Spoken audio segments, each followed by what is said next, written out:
Welcome back to Teen Storytime. My name is Aryn, and I am a librarian with the Hillsborough Public Libraries. And today we are continuing to read Alanna by Tamora Pierce. We are starting chapter 7 today. We only have this video and one other left for this book. We are almost done with it, and I am starting to look at what we're going to read next, and I am taking suggestions in the comments for what to read after this one is done. Also, if you haven't seen the previous chapters, probably check out our YouTube channel or our social media and go back to check the previous chapters out. With no further ado, let's go ahead and get started. Chapter 7 is called The Black City. The ride south was the longest, most demanding Alanna had ever experienced. They were just a day away from Chorus when the countryside changed. The hills were rockier, the trees were shrunken and twisted, and the ground plants seemed to fight each other for each drop of water they took from the earth. The ground itself was brown and dry, torn with cracks. Lizards, snakes, and an occasional rabbit looked at the riders as if they were invaders, and the sun felt 10 times hotter. By the end of the second day's ride, the cracked earth had turned to sand and the hills into long dunes. They had reached the great southern desert. At night, Alanna waited on Lord Martin, Miles, and the guard captain. She spent several hours of the day riding at Miles' side, learning about the lives and customs of the people of this land. Miles was an interesting teacher, and he knew much about the southern desert. Often she caught Lord Martin glancing at the knight with respect in his hard eyes. Alanna was not the only one taking lessons. Lord Martin lectured them all on survival in such barren land.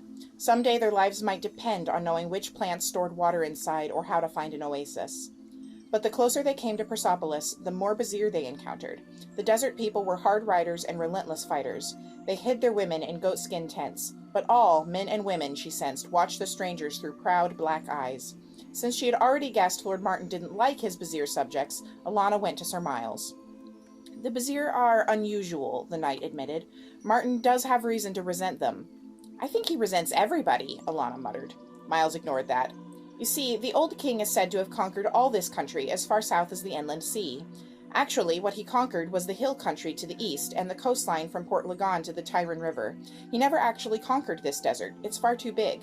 Instead, he worked out treaties with some Bazir and slaughtered a few others. Now some tribes call Rold their king. They trade with the rest of the kingdom and try not to cause any trouble. The others are called renegade. They won't accept Rold as king, and they make life difficult for those who use the southern road. The tribe that holds Persepolis is friendly with the king, and that's very important. Persepolis is the only city built by the Bazir. Alanna thought about this for a moment. Why only one city, she asked, and why Persepolis, out in the middle of nowhere? There are 5 springs in Persepolis, Lord Martin said harshly, bringing his horse up beside them.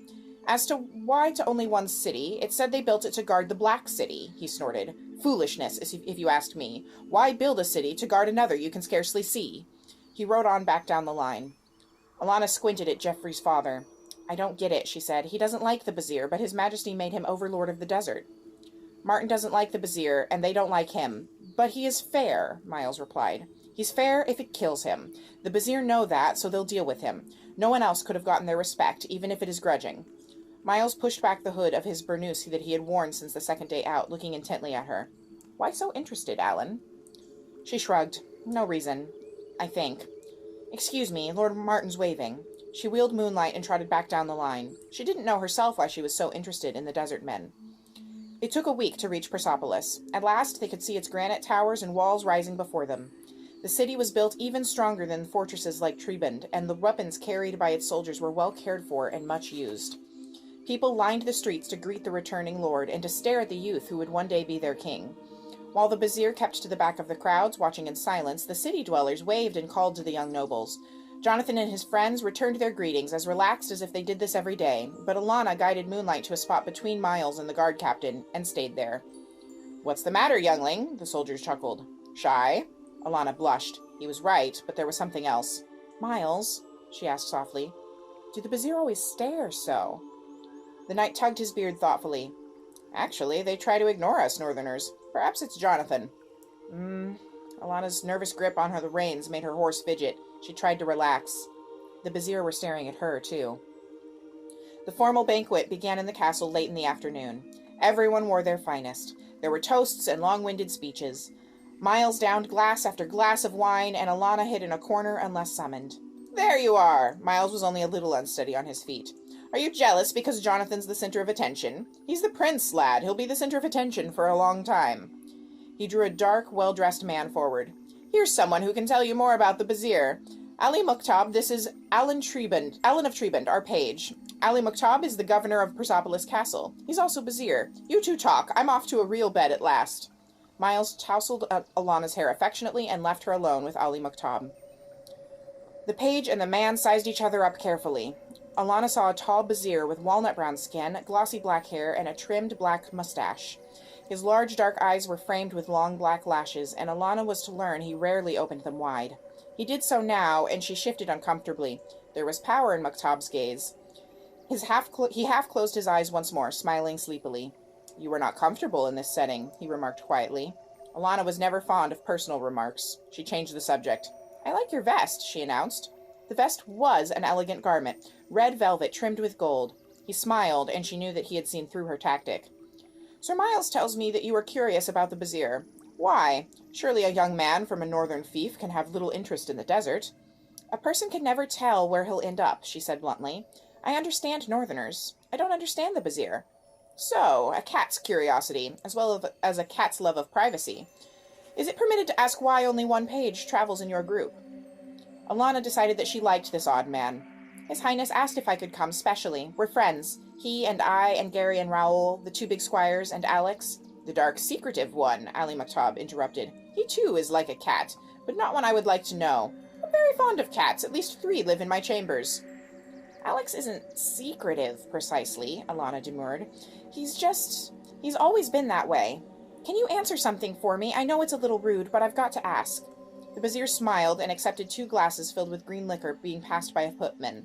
He gave one to Alanna. "Drink," he told her. "You'll like it. By all means, ask me your little rude question." Alanna sipped the green stuff carefully. It tasted wonderful.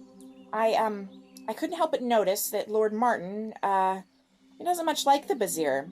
I mean, he's supposed to be fair and all." Ali Mukhtab grinned outright. "You are right. He is painfully correct with us, and he cannot stand the sight of us. Go on." "If that's so, why are you, a Vizier, governor of his castle?"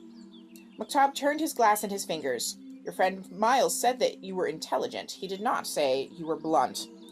Alanna blushed. "Miles said that about me?" Her blush deepened. "I never said I was tactful," she added. "The post of governor in the castle of Persepolis goes by right to a Vizier," Ali Mukhtab explained. "Lord Martin cannot change that, although I know he has tried to. It is in the treaty with the old king. I think our people would rise up if the king in the north ever tried to change the custom." "Over one castle position?" Alanna asked. "That seems a little, extreme." "There's a very good reason for that tradition," the Vizier explained. He looked out the window at the dimming sky. "In fact, if you and your friends can leave discreetly, I will show you something interesting." Within a few minutes, Alanna and her friends had assembled in a back hallway. Jonathan was the last to arrive. He had more difficulty sneaking away. "If I hear one more noble tell me he'd like to see a green city once again before he dies," the prince muttered, his patience obviously worn thin. "What's up?" Alanna performed hasty introductions, and the young men followed the governor down the hallway. "I must admit to surprise," Ali Mukhtab was saying to Jonathan. "I did not think that Alan's message would lure you away for those who were so anxious to have you like them." "You took the sword by the point," Jonathan replied, tweaking Alanna's nose. "If I were anyone else, they wouldn't have 2 words to say to me, but I'm the prince, and I think every man in that room wanted something from me. Except Lord Martin," he added, nodding to Geoffrey. "I didn't come here to have people treating me as if I'm made of gold." They stopped before a wooden door. Mukhtab produced a brass key that matched the lock and handle. "This is the sunset room," he told them, unlocking the door. "Only the governor of the castle holds the key."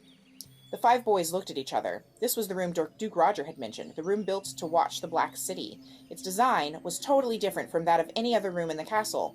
The stone floors and walls had been coated with small, brightly colored tiles which formed pictures. Many were of the Black City and of the Vizier.